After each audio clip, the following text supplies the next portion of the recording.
कुलदेवतेचा मंगल कलश आपल्या देवघरामध्ये असलाच पाहिजे। हा कुलदेवतेचा मंगल कलश म्हणजे आपल्या कुलदेवतेचा, आपल्या आईचा आशीर्वाद आपल्यासोबत नेहमी असतो।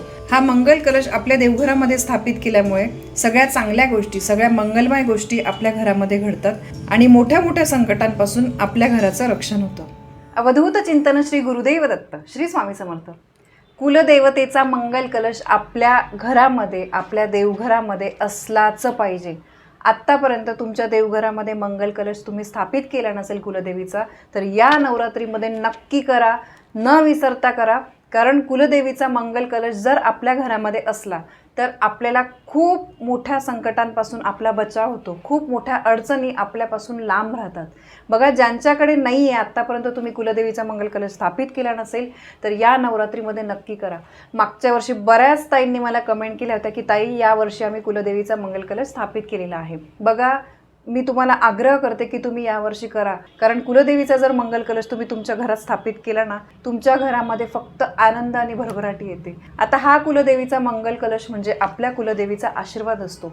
आपली कुलदेवी ही आपल्यासाठी सगळं काही असते, आपली ती आई असते, ती आपल्यासोबत नेहमी असते। तुमचं घर स्वतःचं असेल किंवा रेंटचं असेल तरीही चालेल, तुमच्या सासूबाई वेगळ्या राहत असतील, तुमचं देवघर वेगळं असेल तरीही चालेल, पण कुलदेवीचा मंगल कलश तुम्हाला तुमच्या देवघराजवळ स्थापित करायचाच आहे। बघा, पहिल्या दिवशी, नवरात्रीच्या पहिल्या दिवशी, घटस्थापनेच्या दिवशी सुद्धा तुम्ही करू शकतात, किंवा तुम्हाला नाही जमत तर या 9 दिवसांमध्ये, नवरात्रीच्या 9 दिवसांमध्ये कधी पण करू शकतात। आत्ता पण नाही जमलं तरी तुम्ही कुठल्याही मंगळवारी किंवा शुक्रवारी कुलदेवीचा मंगल कलश तुमच्या घरामध्ये स्थापित करा। ताई, मी विधवा आहे तर मी स्थापित केला तर चालेल का? हो, चालेल। असं काही नाही आहे की विधवा असल्यावर हे नाही करायचं, ते नाही करायचं, असं बिलकुल मानून घेऊ नका।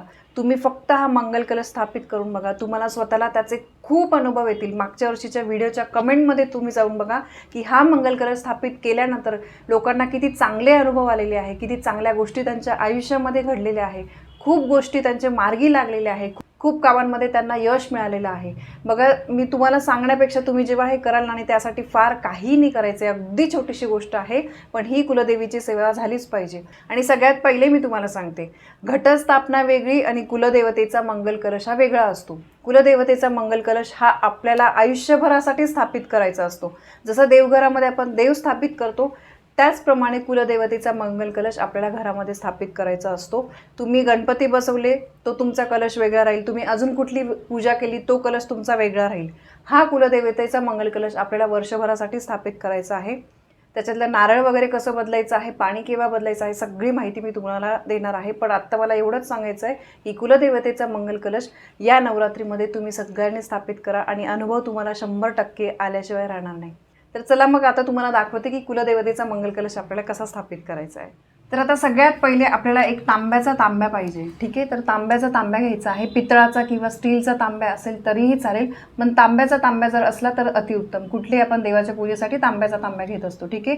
तो नसेल तर तुम्ही स्टीलचा घ्या, काही हरकत नाही आहे। आता आपल्या घराच्या ईशान्य कोपऱ्यामध्ये बघा, बहुतेक जणांचं देवघर असतं, पण तसं जरी नसेल तरी तुमच्या देवघराच्या बाजूला तुम्हाला हा कलश जो आहे तो स्थापित करायचा आहे। आता देवघराच्या तुम्हाला उजव्या बाजूला, म्हणजे बघा, आपण जेव्हा देवाच्या समोर असतो तेव्हा आपली डावी बाजू येते, तर देवांच्या उजव्या हाताला आपल्याला हा जो मंगल कलश आहे हा स्थापित करायचा आहे। देवघरामध्ये जागा आहे तिथेच छोटीशी जागा करा, किंवा तुम्ही देवघराच्या बाजूला जरी स्थापित केला तरी हरकत नाही आहे। ताई, दुसऱ्या रूममध्ये दुसरीकडे स्थापित केला तर चालेल का? तर नाही, शक्यतो देवघराच्या इथेच थोडंसं बघा ॲडजस्ट करून। आता समजा तुमचं देवघर काहींचं वरती टांगलेलं वगैरे देवघर असतं, जागा नसते, तर ठीक आहे, पण फक्त मला एवढंच सांगायचं आहे की व्यवस्थित दिशा बघा, दक्षिणेकडच्या दिशेला जे आहे मंगल कलश स्थापित करू नका, दिशा व्यवस्थित बघा आणि मग हा जो कलश आहे हा स्थापित करा। आणि शक्यतो वारंवार त्याला हात लागणार नाही, तो हलणार नाही, याची काळजी घ्या। तर आता बघा, तुम्हाला काय करायचं आहे, आता मी इथे चौरंग घेतलेला आहे कारण तुम्हाला थोडंसं वरती दिसण्यासाठी। तुम्हाला पाटच घ्यायचं आहे असं काही नाही। आता बघा, मी इथे पाट घेतलेला आहे, लाल वस्त्र आहे। तुम्ही हा जो मंगल कलश आहे एका डिशमध्ये तुम्ही स्थापित करू शकता, ठीक आहे।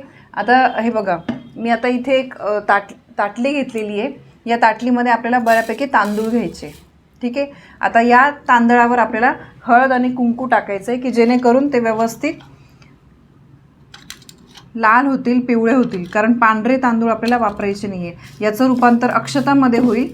पांढरे तांदूळ आपल्याला यासाठी वापरायचे नाही आहे। बऱ्यापैकी तुम्ही जास्त कुंकू आणि हळद जे आहे या तांदळांना लावा, म्हणजे ते त्यांचं रूपांतर जे आहे अक्षतांमध्ये होईल. ठीक आहे. तर पांढरे तांदूळ घेऊ नका, लक्षात ठेवा. आता हे मी तांदूळ घेतले, यावर तुम्ही अष्टकमळ म्हणजे असं 8 पाकळ्यांचं जे फूल असतं ते तुम्ही काढू शकतात, किंवा यावर तुम्ही एक स्वस्तिक जे आहे ते सुद्धा काढू शकतात. आणि काही नाही जमलं तरी फक्त तुम्ही असे तांदूळ घेतले तरी हरकत नाही आहे. आता हे तांदूळ ही डिश जी आहे ही तुम्हाला देवघराच्या शेजारी ठेवायची आहे. आता बघा, मी तुम्हाला सगळ्यात पहिले सांगते, हा मंगल कलश म्हणजे याचं किती महत्त्व आहे.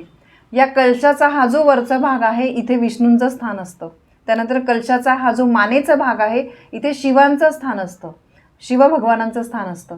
आणि जो खालचा भाग आहे तर इथे ब्रह्मदेवाचं स्थान असतं, इथे ब्रह्मदेवाचा वास असतो. आणि हा जो मधला भाग आहे इथे जलदेवता आणि आपल्या कुलदेवीचा वास असतो. म्हणून या कलशाला खूप खूप महत्त्व आहे. तर आता या कलशामध्ये बऱ्यापैकी जास्त तुम्हाला पाणी भरून घ्यायचं आहे. ठीक आहे. पाणी भरून घेतल्यानंतर याच्यामध्ये तुम्हाला 1 रुपयाचा कॉईन टाकायचा आहे. ठीक आहे. आणि सुपारी टाकायची आहे. हे टाकल्यानंतर तुम्हाला थोडंसं हळद कुंकू आणि अक्षता टाकायचं आहे. त्यानंतर आपल्याला विड्याचे 5 पानं घ्यायची. बघा, तुम्ही विड्याचे पानं घेऊ शकतात किंवा तुम्ही आंब्याचे सुद्धा पानं घेऊ शकतात.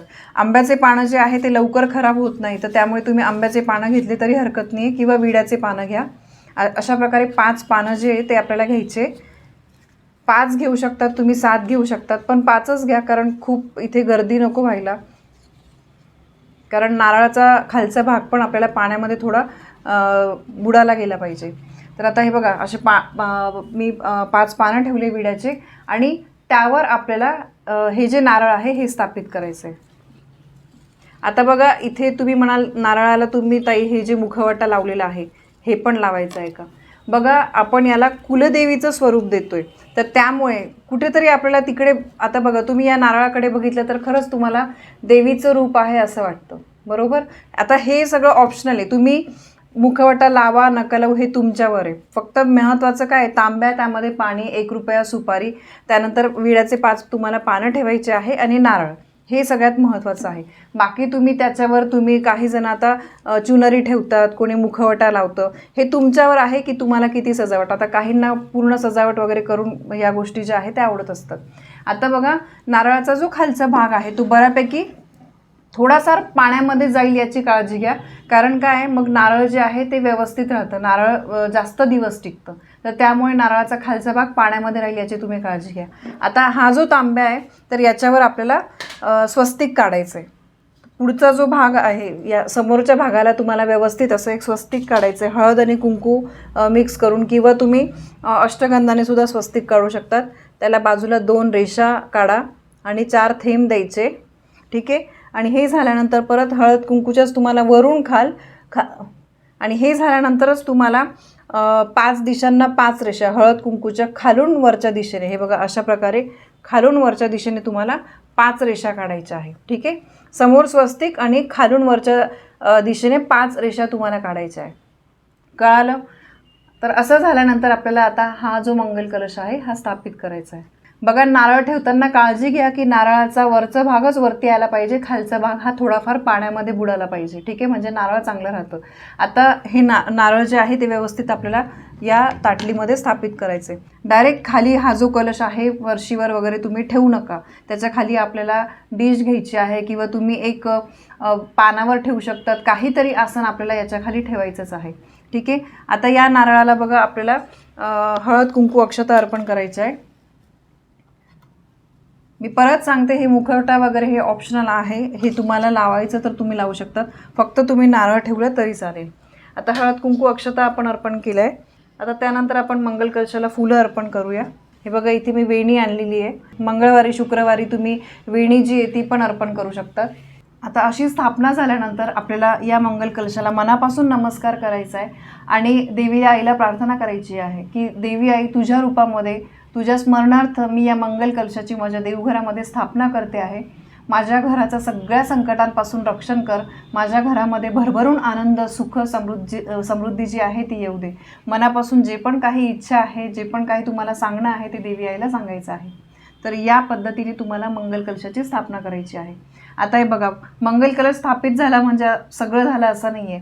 हा कलश स्थापित झाल्यानंतर आपल्याला जसं आपण रोज देवपूजा करताना देवांना हळद कुंकू अक्षता अर्पण करतो त्याप्रमाणे तुम्हाला रोज हळद कुंकू अक्षता फुलं जे आहे ते अर्पण करायचं आहे, दिवा ओवाळायचा आहे, अगरबत्ती ओवाळायची आहे. आता बघा तुम्ही म्हणाल की ताई हे सगळं बदलायचं केव्हा, हे खराब झालं तर काय करायचं. समजा नारळाला जर कोंब आला तर तुम्ही ते नारळ जे आहे तुमच्या अंगणामध्ये किंवा एखाद्या मंदिरामध्ये तुम्ही झाड लावण्यासाठी ते देऊ शकतात. नारळ खराब झालं तडकलं तर अजिबात काळजी करू नका. बऱ्याच लोकांना वाटतं की आता काहीतरी अपशकुन होईल वगैरे वगैरे, तर असं काहीही नाही आहे. नारळ जोपर्यंत चांगला आहे तोपर्यंत तेच तुम्हाला वापरायचं आहे. खराब झालं तर हे नारळ जे आहे बाजूला काढा, ते नदीमध्ये किंवा तलावामध्ये प्रवाहित करा आणि परत दुसरं नारळ आणून तुम्ही ते स्थापित करू शकतात. मंगळवारी किंवा शुक्रवारचा दिवस देवी आईचा दिवस असतो तर त्या दिवशी तुम्ही करू शकतात. यानंतर पाणी जे आहे ते तुम्ही मंगळवारी शुक्रवारी पाणी जे आहे ते बदलून नवीन पाणी भरू शकतात. तांदूळ जे आहे ते तुम्ही पौर्णिमेला बदलू शकतात. हे तांदूळ आधीचे तांदूळ तुम्ही पक्ष्यांना टाकू शकतात किंवा तुम्ही तुमच्या खिडकीमध्ये ठेवून द्या, पक्षी जे आहे ते खातात. त्यानंतर कलश जो आहे तो पण तुम्हाला आठवड्यातून एकदा स्वच्छ धुवून वगैरे परत अशा स्थापित करायचा आहे. यानंतर पानं, विड्याचे पानं खराब झाले तर तुम्ही ते काढून टाका, निर्माल्यामध्ये टाका आणि नवीन पानं टाका. असं काही नाही की हे काढायचं नाही का, हलवायचं नाही का. बघा आठवड्यातून एक दिवस तुम्ही ठरवून घ्यायचा, मंगळवार किंवा शुक्रवार, आणि दर पौर्णिमासुद्धा अतिशय चांगला दिवस असतो तर त्या दिवशी तुम्ही काही बदलायचं असेल तर ते बदलू शकतात किंवा मंगळवारी किंवा शुक्रवारी सुद्धा बदलू शकतात. तर अशा प्रकारे आपल्याला या मंगल कलशाची स्थापना करायची आहे. सगळ्यांना मी विनंती करते की तुम्ही या मंगल कलशाची स्थापना करा. तुमच्या देवघरामध्ये हा मंगल कलश ठेवा. मंगल कलश जेव्हा तुम्ही तुमच्या देवघरात स्थापित कराल तेव्हा तुम्हाला स्वतःला त्याचा अनुभव यायला लागेल. कुलदेवीचं कृपाछत्र आपल्या घरावर राहतं आणि कुलदेवीच्या स्वरूपामध्ये आपण या कलशाची स्थापना करतो आणि त्याची सेवा करत असतो. बघा गोष्ट अगदी छोटीशी आहे पण त्याचे फायदे खूप आहेत आणि नवरात्रीच्या 9 दिवसामध्ये देवी आईचा प्रभाव खूप जास्त प्रमाणामध्ये असतो. त्यामुळे मी विनंती करते तुम्ही घटस्थापनेच्या दिवशी केलं तर अतिउत्तम, नाही तर तुम्ही या 9 दिवसांमध्ये कधीही करा, पण प्लीज मंगल कलशाची स्थापना करा. तर ही मंगल कलशाची महत्त्वाची माहिती मला तुमच्यापर्यंत पोहोचवायची होती. माहिती आवडली असेल तर व्हिडिओला लाईक करा, शेअर करा, कमेंट करा. पुन्हा भेटूया अशा एका नवीन माहितीसोबत. तोपर्यंत श्री स्वामी समर्थ.